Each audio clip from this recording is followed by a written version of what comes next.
ओम शांति।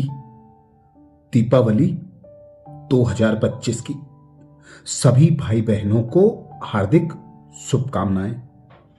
दीपावली अकेला पर्व नहीं है।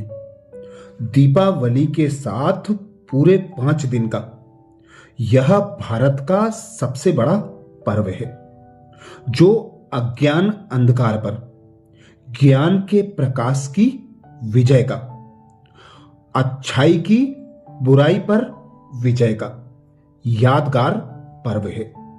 यह भारत का सबसे बड़ा और सनातन धर्म का मुख्य त्योहार है। इस दिन धन की देवी मां लक्ष्मी और ज्ञान का स्वरूप गणपति जी की पूजा आराधना की जाती है। इस दिन भक्त लोग धन की देवी लक्ष्मी से धन मांगते हैं और ज्ञान के देवता गणेश जी से दिव्य बुद्धि का वरदान मांगते हैं। इस दिन को भारत में नए वर्ष का पहला दिन भी माना जाता है। इस वर्ष यह पर्व 18 अक्टूबर को धनतेरस से प्रारंभ हुआ। 19 अक्टूबर को छोटी दिवाली अर्थात नरक चतुर्दशी मनाया जाएगा।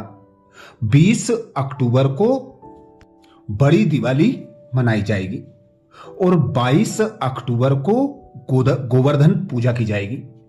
23 अक्टूबर को भाई दूज का पर्व मनाया जाएगा। दीपों और खुशियों का पर्व दिवाली हर साल कार्तिक अमावस्या पर मनाया जाता है। यह दिन बुराई पर अच्छाई का और अंधकार पर प्रकाश का अर्थात विजय का प्रतीक है। इस अवसर पर घर आंगन से लेकर मंदिरों को भी दीपों की रोशनी से रोशन करते हुए मां धन की देवी लक्ष्मी और भगवान गणेश की पूजा आराधना की जाती है। दीपावली हर व्यक्ति के जीवन में सुख, समृद्धि, नई ऊर्जा और खुशियों का संचार करती है। यही कारण है कि इसे केवल एक पर्व नहीं बल्कि 5 दिनों तक चलने वाला एक उत्सव कहा जाता है। हर वर्ष भक्त भगवान गणेश और माता लक्ष्मी की पूजा आराधना करते हैं, पर फिर भी भारत में धन की वर्षा नहीं होती। गरीबी और ही दिन ब दिन बढ़ती जाती है। धन की देवी लक्ष्मी से यथार्थ रीति धन प्राप्त हो, हम धनवान बन जाएं, उसके लिए विशेष 5 प्रकार के पुरुषार्थ की आवश्यकता होती है, जो हमें स्वयं पिता परमात्मा शिव बताते हैं। पहली बात, परम पिता परमात्मा की याद द्वारा मन की सफाई, ज्ञान अमृत द्वारा बुद्धि और शुद्धि, और स्वयं को एक आत्मा मानते हुए दिव्य दृष्टि तथा वृत्ति की पवित्रता।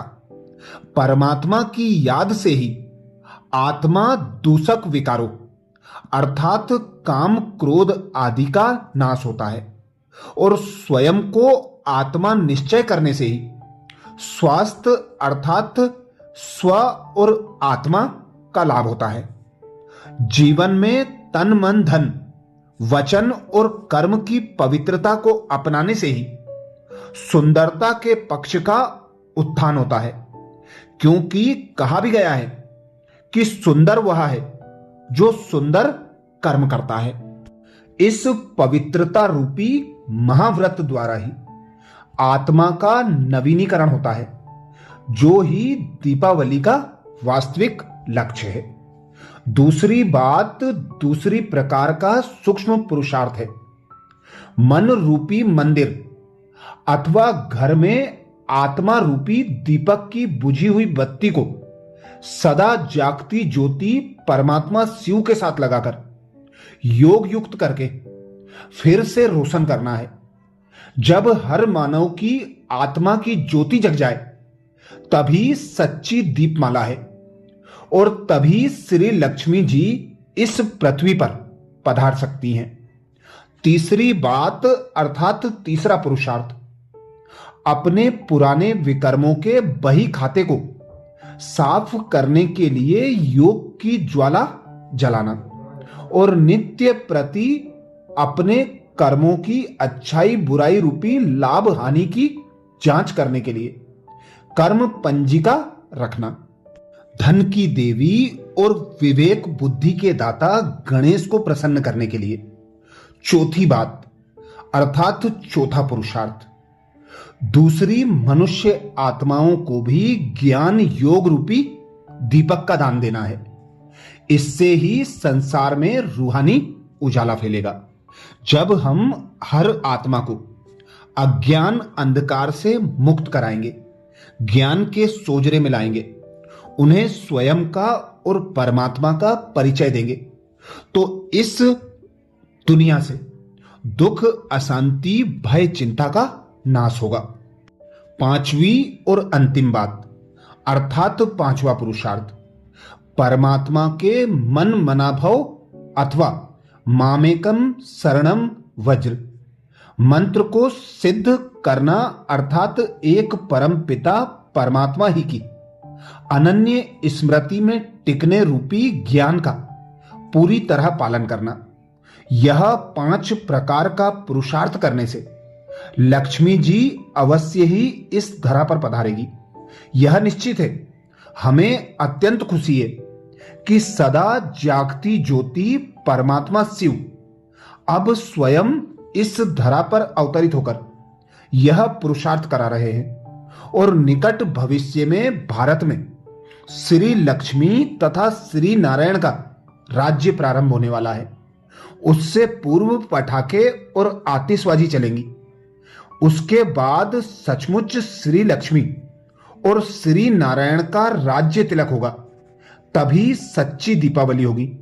ऐसी दिवाली की सभी भाई बहनों को एक बार फिर से मुबारक हो, मुबारक हो।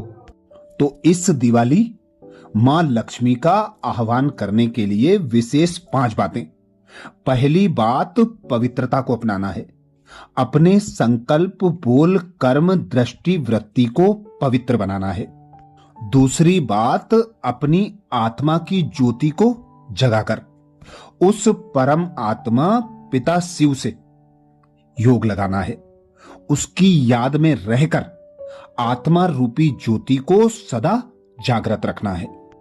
तीसरी बात अपने पुराने जो भी विकर्म हैं उसके खाते को समाप्त करना है। नया बही खाता जो श्रेष्ठ कर्मों का हो और हर आत्मा को सुख देने का हो, हर आत्मा का कल्याण करने का हो, हर एक को आगे बढ़ाने का हो। चौथी बात जो ज्ञान और योग शिव पिता परमात्मा ने हमें दिया है उनका हर आत्मा को दान देना है। उनकी आत्मा रूपी ज्योति को जागृत करना है। परमात्मा शिव का यथार्थ परिचय देकर उन्हें परमात्मा से मिलाकर दुख, अशांति, भय, चिंता और अनेक प्रकार के मानसिक रोगों से मुक्त कराना है। पांचवी और अंतिम बात एक पिता परमात्मा ने जो महामंत्र दिया है मन मनाभव अर्थात एक पिता परमात्मा की याद की लगन में मगन रहते हुए संकल्प, बोल, कर्म और संबंध संपर्क में आना है। निरंतर एक परमात्मा की याद होगी तो अंतमति सुगति होगी। अर्थात हमें मुक्ति, जीवन मुक्ति पाना है तो एक परमात्मा पिता को याद करना है। ये 5 बातों का पुरुषार्थ ही हमें धन लक्ष्मी प्राप्त कराएगी। दिव्य बुद्धि का हमें वरदान मिलेगा। अच्छा, ऐसी शुभ दिवाली की एक बार फिर से हार्दिक शुभकामनाएं। ओम शांति।